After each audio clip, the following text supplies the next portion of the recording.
3 নম্বর সূরা 142 নম্বর আয়াত। কষ্ট হচ্ছে আপনাদের? আমার আলোচনায় মধু পাবেন না, জাদু পাবেন না। আমি মিষ্টি মধুর আলোচনা করতে কোথাও যাই না।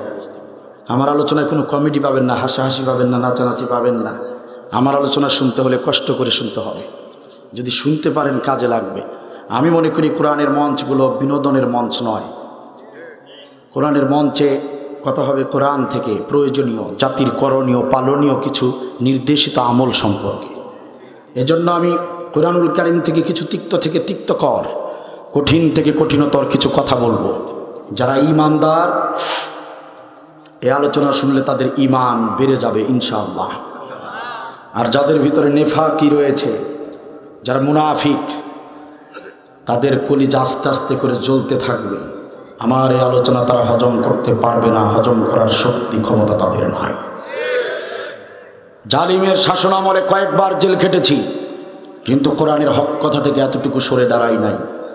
ইসলামী আন্দোলনের দায়িত্ব পালন করেছি, কিন্তু বাতিল শক্তির ভয়ে কখনো ইসলামী আন্দোলন থেকে বিচ্যুত হই নাই। এখন তো জালিমরা পালিয়েছে, কোরআনের হক কথা এক চুল পরিমাণ ইনশাল্লাহ কম করে বলবো না, যথার্থভাবে বলার চেষ্টা করব। কথা হবে কোরআন থেকে, ভয় করি না শত্রু দেখে। আলোচনা শুরু করতে চাই আল্লাহ তাআলাকে সাক্ষী রেখে। রাজি আছেন সবাই? আসুন তো দেখি আল্লাহ কি বলছেন। রাত অনেক গভীর হয়ে গিয়েছে, এজন্য আসেন এদিকে, আমার দিকে লক্ষ্য করে দেখেন আল্লাহ কি বলছেন। কয় নম্বর যেন আয়াত? বলেন বলেন। 142। দেখেন আল্লাহ কি বলছেন। আমার দিকে তাকান, দেখেন আল্লাহ কি বলছেন। আল্লাহ বলতেছেন, আল্লাহ দেখেন কি বলছেন। আম হাসিবতুম আন তাদখুলুল জান্নাহ, আম হাসিবতুম আন তাদখুলুল জান্নাহ। কি দৃষ্টিভঙ্গি নিয়ে, কি অনুভূতি নিয়ে, কি কৌশলে আল্লাহ কথা বলেছেন বোঝার চেষ্টা করবেন। আম হাসিবতুম আন তাদখুলুল জান্নাহ, এ গোলামেরা তোমরা কি মনে করেছো যে এমনিতেই জান্নাতে প্রবেশ করা যায়? আল্লাহ তাআলা আমাদেরকে লক্ষ্য করে বলতেছেন, এ গোলামেরা তোমরা কি মনে করেছো যে এমনিতেই জান্নাতে ঢুকে যাবা? তোমরা কি মনে করেছো জান্নাতটা মামার বাড়ির আবদার চাইলেই পেয়ে যাবা? তোমরা কি মনে করেছো জান্নাতটা শ্বশুর বাড়ির মধুর হাড়ি গেলেই সেবা যত্ন শুরু হয়ে যাবে? গোলামেরা তোমরা কি মনে করেছো জান্নাতটা মুড়ির মোয়া হাতে নিয়েই খাওয়া শুরু করে দিবা? ওয়ালাম্মা ইয়ালামিল্লাহুল্লাযিনা জাহাদু মিনকুম ওয়া ইয়ালামাস সাবিরিন। গোলামেরা ভালো করে শোনো, জান্নাতটা এমন সস্তা কোনো জিনিস নয়, বরং জান্নাতে যারা যেতে চাও আমি তাদেরকে দুটি আমল দেখে নেব, আমি তাদের থেকে দুটি আমল জেনে নেব। ইয়ালামিল্লাহ, আল্লাহ জেনে নেবেন, আল্লাহ জেনে নেবেন, অথচ আল্লাহ এখনো জেনে নেয়নি। আল্লাহ জেনে নিবেন, জান্নাতে দেবার আগে আল্লাহ দেখে নিবেন, আল্লাহ চেক করে নিবেন। ইয়ালামিল্লাহ, আল্লাহ জেনে নিবেন, চেক করে নিবেন।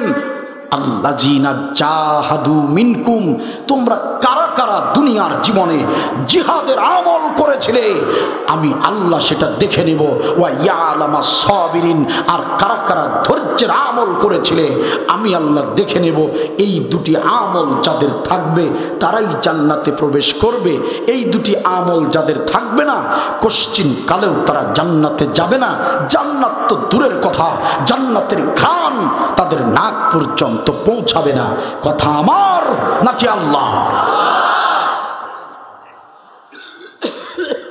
সম্মানিত ভাইয়েরা আমার, আরো সহজভাবে বোঝানোর চেষ্টা করি। আমার দিকে লক্ষ্য করেন প্রিয় ভাইয়েরা, কাল হাসরের ময়দানে আল্লাহ রাব্বুল আলামিন আপনার আমার আমল নামা দেখবেন। আমল নামার ভিতরে দুটি আমল খুঁজবেন। আব্দুল বারীর আমল নামা, সলিমউদ্দিন কলিমউদ্দিনের আমল নামা।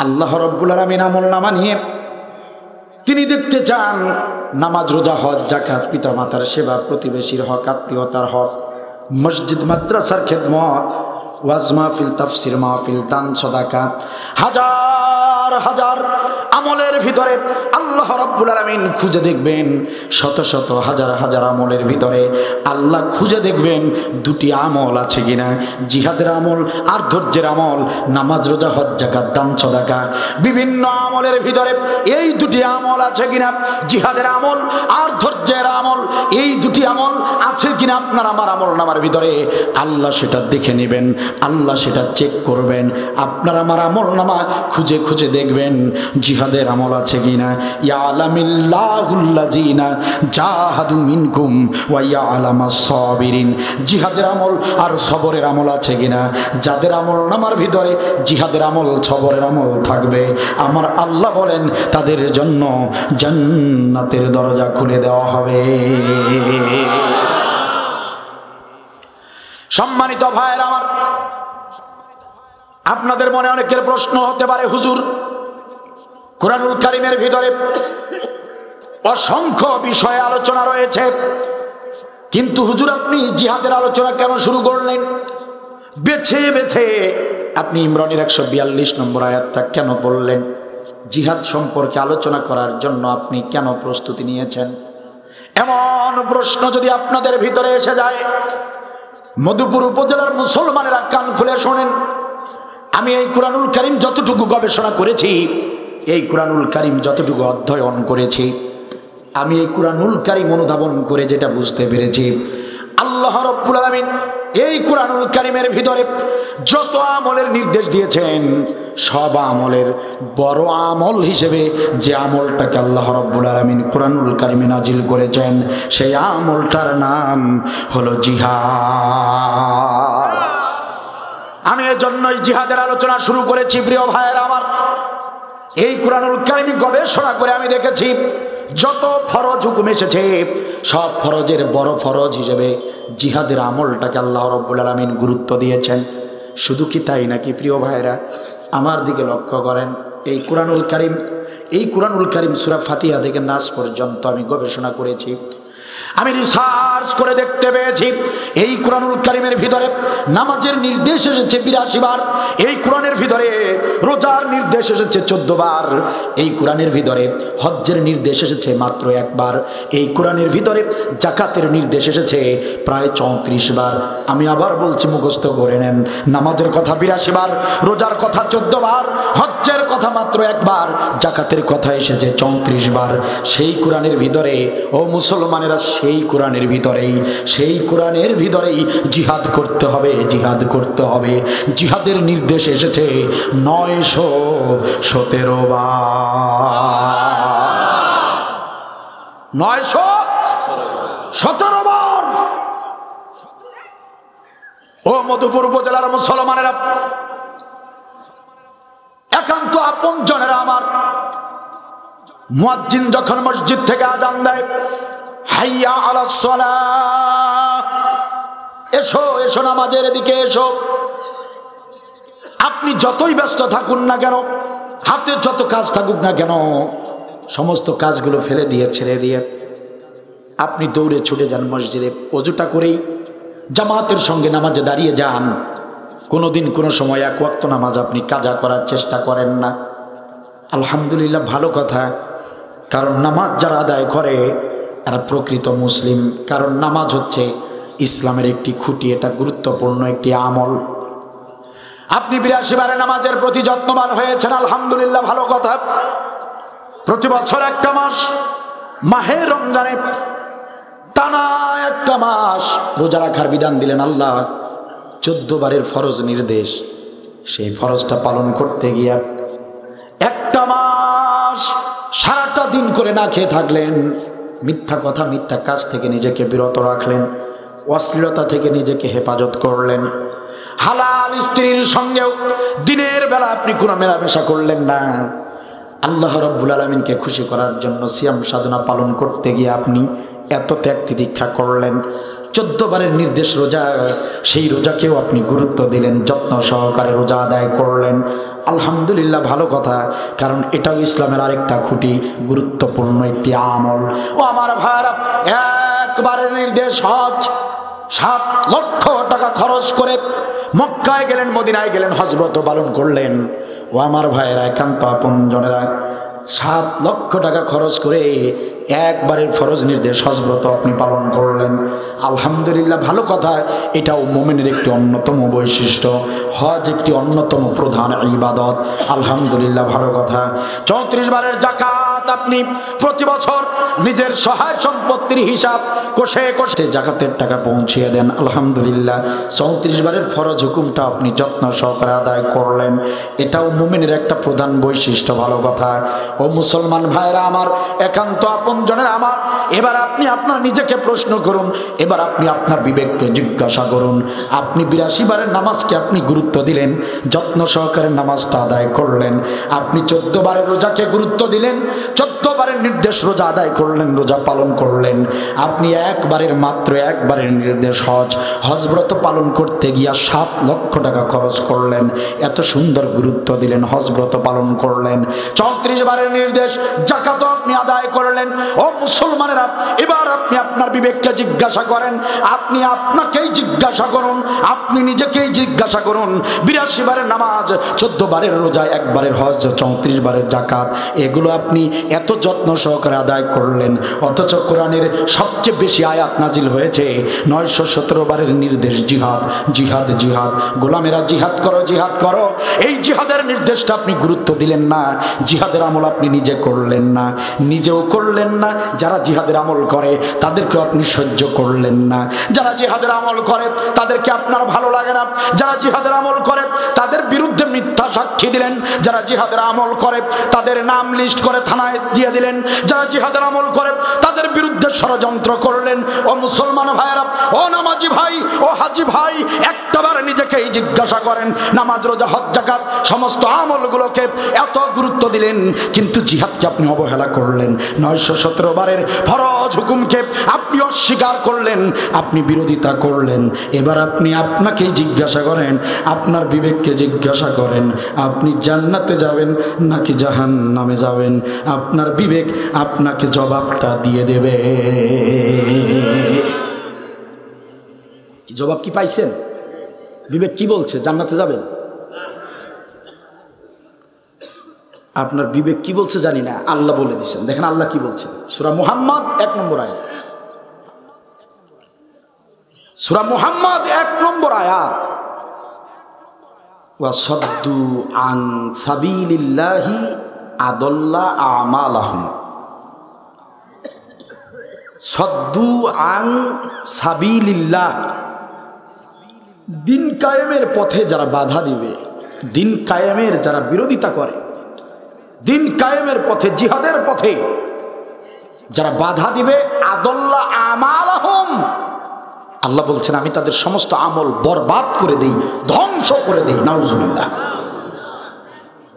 আপনি নামাজ পড়লেন, রোজা করলেন, হজ করলেন, যাকাত করলেন, সব আমল 50 বছরের সঞ্চিত আমলগুলো ধ্বংস হয়ে যাবে একটা আমলের বিরোধিতা করলে, একটা আমলকে অবহেলা করলে, একটা আমলকে অস্বীকার করলে।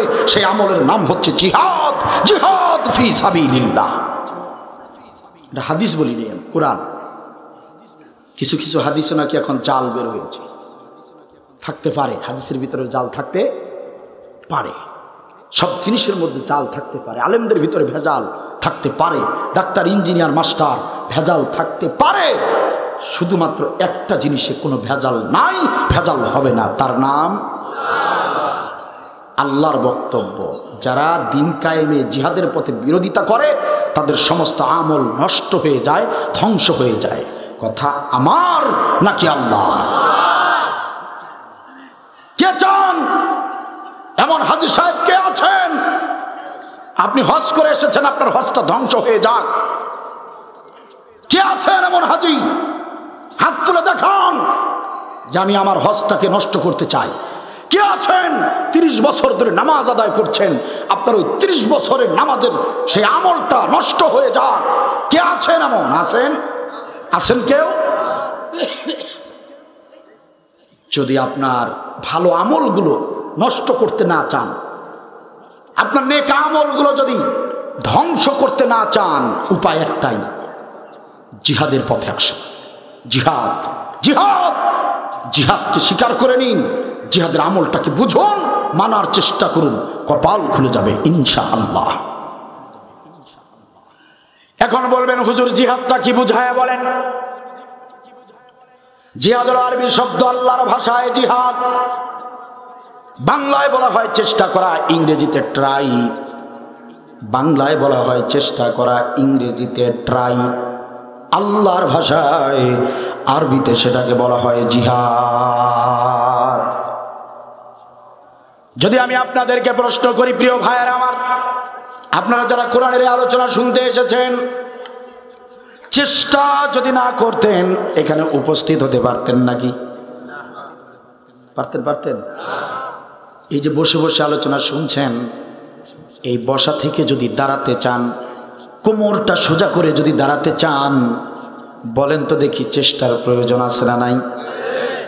আলোচনা শেষ হয়ে যাবার পর আপনি বাড়িতে যাবেন, যাবার পরে ভাবি সাহেব আপনার জন্য খাবার রেডি করে প্লেটটা আপনার সামনে দিবে।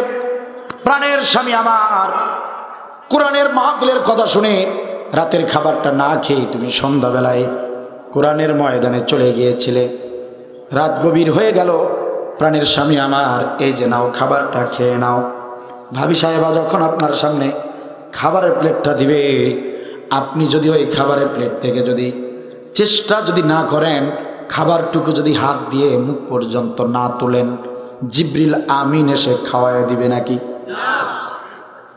ও আমার মধুপুর উপজেলার মুসলমানেরা, ভালো করে বোঝার চেষ্টা করেন, খুব সহজভাবে বোঝার চেষ্টা করেন। উঠতে বসতে শুইতে খাইতে এমন ছোট ছোট কাজ করতে গিয়েও যদি চেষ্টার প্রয়োজন হয়, ও আমার ভাইরা ভালো করে বোঝার চেষ্টা করেন। উঠতে বসতে শুইতে খাইতে এমন ছোট ছোট কাজ করতে গিয়েও যদি চেষ্টার প্রয়োজন হয়, আমার আল্লাহ বলেন, ও গোলামেরা, তোমার দেশে দিন কায়েম নাই, তোমার দেশে মানুষের তৈরি আইন দিয়ে রাষ্ট্র পরিচালিত হয়। ও গোলামেরা সরব, তোমার দেশে কোরআনের রাজ কায়েম নাই, তোমার দেশে কোরআনের আইন চলে না, তোমার দেশে কোরআনের নীতি মতো, কোরআনের বিধান মতো রাষ্ট্র চলে না। ও গোলামেরা, সেই কোরআনটাকে যদি তোমরা সংসদে পাঠাতে চাও, সেই কোরআন দিয়ে যদি রাষ্ট্র পরিচালনা করতে চাও, তাহলে চেষ্টার প্রয়োজন হবে।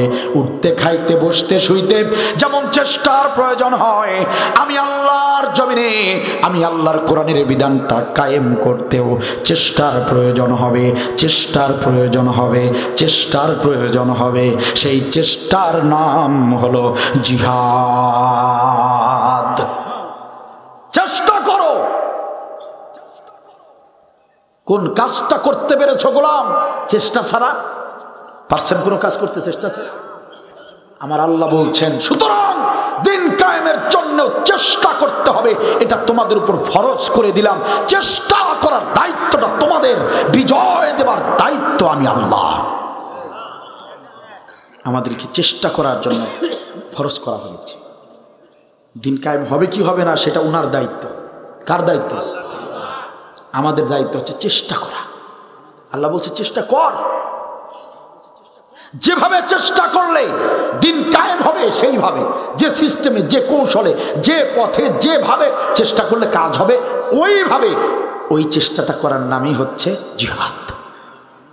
সেই চেষ্টা করতে গিয়ে যদি তরবারি ধরা লাগে, সেটাও জিহাদ।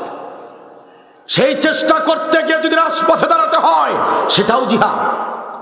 সেই চেষ্টা করতে গিয়ে যদি বাতিলের সঙ্গে যুদ্ধে নামতে হয়, সেটাও জিহাদ। সুবহানাল্লাহ বলবেন না? খারাপ লাগছে আপনাদের, তাই না? জিহাদ, জিহাদ। আল্লাহ তাআলা বলছেন সূরা সফ, দেখেন কি মজার কথা বলেছেন, ইন্নাল্লাহা ইউহিব্বুল লাযিনা ইউকাতিলুনা ফি সাবিলিহি। ইন্নাল্লাহা, নিশ্চয় আল্লাহ, ইউহিব্বুল লাযিনা, কোটি কোটি গোলামের ভিতরে ওই গোলামদেরকে আল্লাহ মহব্বত করেন, ইউহিব্বুল্লাযিনা, তাদেরকে আল্লাহ মহব্বত করেন, ভালোবাসেন, ইউকাতিলুনা ফি সাবিলিহি, যারা দিন কায়েমের জন্য আল্লাহর পথে যারা লড়াই করে, যারা চেষ্টা করে, যারা সংগ্রাম করে, আল্লাহ বলেন আমি ওই গোলামদেরকে সবচেয়ে বেশি ভালোবাসি। তো যারা জিহাদের আমল করে তাদেরকে আপনি রাজাকার বললে, আপনি মানবতা বিরোধী বললে, যে জিহাদ করে তার কোনো আসে যায় না। কেন? আপনি তাকে ঘৃণা করতে পারেন, কিন্তু তার মনিব তাকে সবচেয়ে বেশি ভালোবাসে। সুবহানাল্লাহ বলবেন না? আমাদের এদেশে যারা জিহাদের কথা বলেছে, যারা দিনের বেলা রাজপথে গিয়ে দিন কায়েমের স্লোগান দিয়েছেন, আর রাতের গভীরে জায়নামাজ বিছায় তাহাজ্জুদের সাজদায় যারা চোখের পানি ফেলে ফেলে এই জাতির জন্য দোয়া করেছেন, এই দেশের জন্য দোয়া করেছেন, দেশের মানুষের জন্য যারা দোয়া করেছেন, সেই সমস্ত হক্কানি মুজাহিদ আলেমদেরকে বিগত 16 বছরের জালিম সরকার এক এক করে মিথ্যা মামলা দিয়ে, মিথ্যা সাক্ষী দিয়ে, মিথ্যা প্রহসনের রায় দিয়ে ফাঁসিতে ঝুলিয়েছে। তার প্রত্যক্ষদর্শী আপনারা সবাই, ঠিক কিনা বলেন? তাদের অপরাধ ছিল একটাই, ওয়ামা নাকমু মিনহুম ইল্লা আইয়ুমিনু বিল্লাহিল আজিজিল হামিদ। আল্লাহ বলেছেন এদের অপরাধ হলো একটাই, যারাই জিহাদের কাজ করবে, দিন কায়েমের আন্দোলন করবে, তাদের অপরাধ ওটাই, তারা সব প্রশংসিত আল্লাহর প্রতি ঈমান এনে ঈমানি দায়িত্ব পালন করতে গিয়ে দিন কায়েম করতে চাওয়াটাই হলো তাদের প্রধানত প্রকৃত অপরাধ। ওই যে মানবতা বিরোধী, রাজাকার, দেশের শত্রু, এগুলো মিথ্যা অজুহাত। আসল কারণ হলো এরা দিন কায়েম করতে চায়, আর যারা দিন কায়েম করতে চায়, জালিম শক্তি, বাতিল শক্তি তাদেরকে বাঁচতে দিবে না, এটাই বাস্তব। কথা কি বুঝতেছে? যারা দিন কায়েম করতে চায় তাদেরকে তারা বাঁচতে দিবে না, তারা চেষ্টা করবে তাদের নাম নিশানা মুছে ফেলার জন্য। এই হক বাতিলের লড়াই আগেও ছিল, এখনো হচ্ছে, কিয়ামত পর্যন্ত হবে। ঠিক কিনা বলে? আমাদের ইসলামী আন্দোলনের হক্কানি আলেমদেরকে এক এক করে ফাঁসিতে ঝুলিয়ে দেওয়া হলো। শেষ আশা, শেষ আকাঙ্ক্ষা ছিল যে আল্লাহ তাআলা কিছু ভাইকে শাহাদাতের মর্যাদা দিয়েছেন। আমাদের একজন আছেন, বেঁচে তো আছেন, জেলের ভিতরে আছেন, বেঁচে তো আছেন, একদিন তিনি বের হবেন। তার নেতৃত্বে আবার আমরা নতুন করে দেশটা গোছাবো, তার নেতৃত্বে দেশে কালিমার পতাকা আমরা উড্ডীন করব ইনশাআল্লাহ। এমন একটা আশা, এমন একটা স্বপ্ন নিয়ে আমরা বেঁচে ছিলাম। তিনি ছিলেন আল্লামা সাঈদী রহমাতুল্লাহি আলাইহি। শেষ আকাঙ্ক্ষা, শেষ আশা ছিলেন তিনি, কিন্তু জালিমবাদী সরকার ক্ষমতার শেষ প্রান্তে এসে আমাদের কলিজার টুকরা নয়নমণি, আমাদের হৃদয়ের স্পন্দন আল্লামা সাঈদীকে মিথ্যা নাটক করে, ভুয়া অসুস্থতার সংবাদ ছড়িয়ে মেডিকেলে এনে ভারতের মোদী সরকারের নীল নকশা অনুযায়ী, পরিকল্পনা অনুযায়ী আমাদের আল্লামা সাঈদীকে মেডিকেলের ভিতরে ইনজেকশন পুশ করে বড় নাটকীয় কায়দায় হত্যা করেছে। ঠিক কিনা বলেন? সম্মানিত ভাইয়ের আমার, আমরা অন্তর্বর্তী সরকারকে এই কোরআনের মাহফিল থেকে জানাতে চাই, এ দেশে আর কারো হত্যার বিচার হবে কি হবে না জানি না, তবে আল্লামা সাঈদী হত্যার বিচার এই জমিনে হতেই হবে। এটা তৌহিদি মুসলমানদের প্রাণের দাবি। ঠিক কিনা বল? আমরা বলতে চাই, অন্তর্বর্তী সরকারের প্রধান ডক্টর ইউনূস, আপনি বানের পানিতে ভেসে ভেসে কুচুরি পানার মতো ক্ষমতায় বসেন নাই। আপনাকে ক্ষমতায় বসাতে গিয়ে আমাদের তরুণ ছাত্র ভাইয়েরা জীবন দিয়েছেন, রক্ত আর জীবনের বিনিময়ে আপনাকে ক্ষমতায় বসিয়ে দেওয়া হয়েছে। সুতরাং আপনি শক্তিশালী হন, আপনি জালিমদের বিরুদ্ধে পদক্ষেপ গ্রহণ করুন। আপনি কেন দুর্বল হচ্ছেন, আপনি কেন কাউকে ভয় পাচ্ছেন সেটা আমরা জানি না, জানতেও চাইব না। আমরা শুধু বলতে চাই আপনি ওই জালিমদের বিরুদ্ধে, ওই খুনিদের বিরুদ্ধে আইনি প্রক্রিয়া চালু করুন, পদক্ষেপ গ্রহণ করুন। আমরা 18 কোটি মুসলমান আপনার পাশে আছি, কথা বলেন ঠিক কিনা? আমরা স্পষ্ট ভাষায় জানিয়ে দিতে চাই, অন্তর্বর্তী সরকারের উপদেষ্টা মণ্ডলী যারা আছেন শোনেন, ইউটিউব চ্যানেলের মাধ্যমে আলোচনা সারা দেশ ছড়িয়ে পড়বে, আপনাদের কানে যাবে এই কথাগুলো, ভালো করে শুনুন। আমরা সবাই মিলে সিদ্ধান্ত নিয়েছি, আমরা তৌহিদি মুসলমানরা আমরা শপথ নিয়েছি, এই বাংলার জমিনে আজ হোক আর কাল হোক আল্লামা সাঈদী হত্যার বিচার আমরা করব। আমরা স্পষ্ট ভাষায় জানাতে চাই, আল্লামা সাঈদী হত্যার সঙ্গে জড়িত কুলাঙ্গার ব্যারিস্টার সুমন গ্রেপ্তার হয়েছে, ওই কুলাঙ্গার যেন জামিনে মুক্তি না পায় সে ব্যাপারে সজাগ থাকতে হবে। আমরা বলতে চাই, ডক্টর ইউনূস আল্লামা সাঈদীকে যে ডাক্তারের তত্ত্বাবধানে রাখা হয়েছিল, ডাক্তার জামান এই বাংলার জমিন থেকে যেন পালিয়ে হিন্দুস্তানে যেতে না পারে সে ব্যাপারে সজাগ থাকতে হবে। আল্লামা সাঈদী হত্যার সঙ্গে যারা জড়িত কোন আসামি যদি বাংলার জমিন থেকে পালিয়ে হিন্দুস্তানে চলে যায়, তাহলে আমরা তৌহিদি মুসলমানরা সেদিন ঘরে বসে থাকবো না। আমরা প্রয়োজনে কৃষি ক্ষেত ছেড়ে দিয়ে রাজপথে যেতে বাধ্য হব। আমরা আমাদের ব্যবসা বাণিজ্য তালা দিয়ে আমরা রাজপথে যেতে বাধ্য হব। আমরা আমাদের সংসার পরিবার ছেড়ে দিয়ে রাজপথে যেতে বাধ্য হব। সারা বাংলার জমিনে দাও দাও করে আগুন জ্বলবে। আল্লামা সাঈদী হত্যার বিচার না হওয়া পর্যন্ত আমরা কেউ বাড়িতে ফিরবো না, কেউ বাড়িতে ফিরবো না, কেউ ফিরবো না। কারা কারা একমত দুহাত তুলে আল্লাহকে দেখা।